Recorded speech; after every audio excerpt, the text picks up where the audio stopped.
नमस्कार, मैं Jyoti Singh sir Bharat news से एक बार फिर आपके साथ मौजूद हूं और इस वक्त मैं मौजूद हूं बिलारी विधानसभा में और हमारे साथ जो शख्सियत यहाँ मौजूद है वो है यहाँ से विधानसभा बिलारी से बीएसपी कैंडिडेट अनिल चौधरी जी, जिनके साथ आज हम इस क्षेत्र के विकास और नीतियों को लेकर बातचीत करेंगे और जानेंगे कि वो अपने जनता के लिए किस तरह आगे बढ़ रहे हैं ताकि वो अपनी जनता का भरोसा जीत सकें। तो चलिए शुरू करते हैं। सर, सबसे पहले तो स्वागत है आपका हमारे चैनल में। धन्यवाद। हाँ सर, मैं सबसे पहले ये जानना चाहूंगी कि किस तरह आपने राजनीति में एंट्री ली और अब तक का आपका जो अनुभव रहा राजनीति में वो किस तरह रहा? मैडम, 2004 से मैं बहुजन समाज पार्टी की सेवा, जनता की सेवा कर रहा हूँ। जनता की सेवा करते करते मुझे भाव लगा कि राजनीति में कदम करेंगे तो बहुत ज़्यादा और कुछ इनके लिए कर पाएंगे जी। 2007 में चुनाव हुआ हमारी सरकार का। यहाँ से दोनों सीटें चंदोसी और पुनर की यहाँ चुनाव जीते। उस 5 साल की सरकार में हमने वो जनता के बीच काम किया कि जो आज तक लोग हमें याद करते हैं। किन कारण बस 12 में सरकार नहीं बनी, 17 में नहीं बनी, 12 में भी हमारा टिकट हो गया था, विरोधियों ने टिकट कटवा दिया ना, हम तब भी चुनाव जीते। 13 में मेरी पत्नी यहाँ जिला पंचायत अध्यक्ष बनी मोरबा जिले के।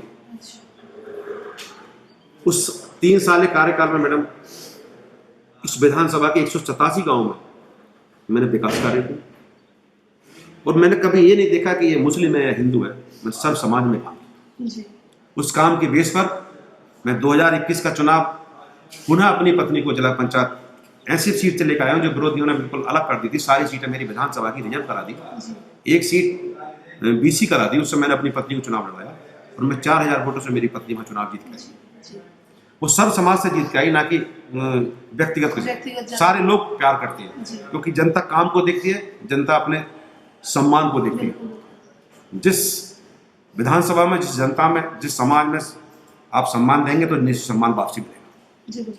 बहन कुमारी मायावती ने अपने शासनकाल में, क्योंकि इस विधानसभा में लमसम 70-80% किसान लोग रहते हैं, उन्होंने अपने समय रहते हुए 5 साल में 115 रुपये गन्ने पर बढ़ाए, जो कि अपने आप में बहुत ज़्यादा है। भाजपा सरकार में 5 साल में रहते हुए मात्र 35 रुपये बढ़ाए, 10 रुपये पहले बढ़ाए, 25 रुपये अब बढ़ाए जब चुनाव भी बिल्कुल शुरू हो गया। तो जनता सब जानती है हमारे साथ छल किया जाता है। बहन जी ने 40-40 रुपये के साल में बढ़ाए, 125 रुपये से 250 रुपये गन्ने का भाव किया। पेमेंट जिस तारीख का वो पेमेंट तारीख में। आज भाजपा सरकार में चाहे गेहूं की तौल हो, चाहे धान की तौल हो, हर किसान परेशान। लोग बहन जी के शासनकाल को याद करते हैं, बहन जी के लाइन ऑर्डर को याद करते हैं और बहन जी की शक्ति उसे याद करते हैं। समय रहते हुए मैम चुनाव आपके सामने है। आने वाले 14 तारीख को जब वोट पड़ेंगे और जब 10 में खुलेंगे तो मोरबा जिले की 6 सीटों में सबसे पहले रिजल्ट मेरा जारी होगा। मैं यहाँ से जीत कर जाऊँगा। मैं अपने काम के बल पर जीत पाऊंगा, अपनी पार्टी के बल पर जीत पाऊंगा, बहन कुमारी मायावती के बल पर जीत पाऊंगा। धन्यवाद। आपके सामने 2 मजबूत पार्टियां प्रतिद्वंदी के रूप में, सर, एक तरफ सपा और दूसरी तरफ बीजेपी। तो अब मैं जानना चाहूंगी कि आपकी क्या नीतियां रहेंगी कि उन दोनों को आप टक्कर दे सके और जनता को अपनी तरफ आकर्षित कर सके? मैडम, बात रही सपा के शासनकाल में इतने बड़े पैमाने पर गुंडागर्दी, इतने बड़े पैमाने पर भ्रष्टाचार, चाहे वो राशन डीलर हो, चाहे प्रधान हो, उनसे जबरदस्ती वसूली, गुंडागर्दी, चौराहे पर मारपीट, इस सारे लोगों को महसूस किया है। बात रही भाजपा की जो कैंडिडेट है प्रभुलाल सैनी जी, आपके माध्यम से उसने पूछना चाहता हूं कि 6 साल इस जनपद के वो सरकार में एमएलसी रहे। 6 साल सरकार में एमएलसी रहने के बाद विधानसभा बिलारी से वो चुनाव लड़ना चाहती है। वो 6 साल में अगर 6 साल के विधानसभा बिलारी में बता दे तो हम उनके सामने बता देंगे कि आपने किया है, हमने किया। उनका मेरा कोई मुकाबला नहीं। उनका जो समाज है वो हमें याद करता है, उनके समाज में काम किया है, हमारे समाज में उन्होंने कोई काम नहीं किया और वो अपने आप को महसूस कर रहे हैं। उन्होंने पैसे के बल पे, उन्होंने अपनी व्यापार के बल पे टिकट हासिल कर लिया, क्योंकि वो चंदोसी के रहने वाले, बिलारी के रहने वाले, सारा कारोबार नोएडा में करते हैं। बिलारी से उनका कोई टच नहीं, बताते सैनी है लेकिन वैश्य समाज के। चलिए सर, एक सवाल मैं ये करना चाहूँगी सर, राजनीति में वैसे तो किसी भी अगर नेता की हम बात करते हैं तो वो ये कहता है कि वो सब समाज को लेकर आगे बढ़े, लेकिन फिर भी कहीं ना कहीं जैसे कि अब आप भी जाट समाज से बिलोंग करते हैं सर, और आप जैसा कि आपने भी कहा कि इस क्षेत्र की विधानसभा क्षेत्र की अगर हम बात करते हैं बिलारी विधानसभा की, तो यादव समाज बहुल्य क्षेत्र है ये यादव, तो क्या इसका असर वोट बैंक पर नहीं पड़ सकता? क्या सपा को इसका फायदा नहीं मिल सकता, क्योंकि वो जाट आरएलडी के साथ गठबंधन में भी है इस बार, तो किस तरह से कहेंगे इसको? मतलब जो यादव समाजवादी का वोट कहलाया जाता है, लेकिन यहाँ यादव ठगा हुआ महसूस करता है।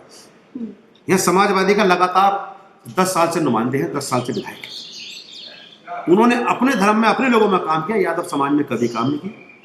वो समाज समझ चुका है कि हमें ठगने का काम किया जाता है, अखिलेश जी के नाम पर वोट लिया जाता है। आज वो समाज इनसे बहुत ज्यादा खिन्न है। अब वो समाज दिखता है कि विकास करने वाला कौन है, क्योंकि उसी समाज से, उसी के बीच से मेरी पत्नी जिला पंचायत मेंबर बनी। उस समाज ने महसूस करा दिया कि हम आपके साथ हैं, बहन जी के साथ। सर लगभग 15 दिन चुनाव में रह गए हैं, तो मैं ये जानना चाहती हूँ जैसे कि दूसरी पार्टियां हैं सर, बीजेपी को लीजिए या सपा को लीजिए, पूरा जोर शोर से प्रचार में लगे हुए हैं, तो अगर मायावती जी की हम बात करें तो शायद कहीं ना कहीं वो इस चीज़ में पीछे मतलब खुलकर सामने नहीं आ रही है, तो इस पर हम जानना चाहिए कि क्या इसके कारण रह सकते हैं या इसका कहीं असर वोट बैंक पर पड़ेगा?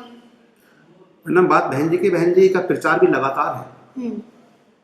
आदरणीय सती मिश्रा जी ने पूरे जिले मंडल के हिसाब पे वहाँ पे मीटिंग करी है। अब बात है जोर शोर की, सरकार है, सरकार में तो सरकार मशीनरी जोर तोड़ दिखाती है। अगर उनकी कोई मीटिंग करे, कितनी बड़ी भीड़ हो जाए, कोई मुकदमा नहीं। अगर आज हम बड़ी मीटिंग करके बताएंगे मुकदमा लग जाएगा, तो सरकार का फायदा उठाते हैं। बहन जी अपने कार्यकर्ता को संदेश देती है, बहन जी कार्यकर्ता अपनी जगह खड़ा हुआ है, बहन जी के प्रचार में कहीं कमी नहीं है।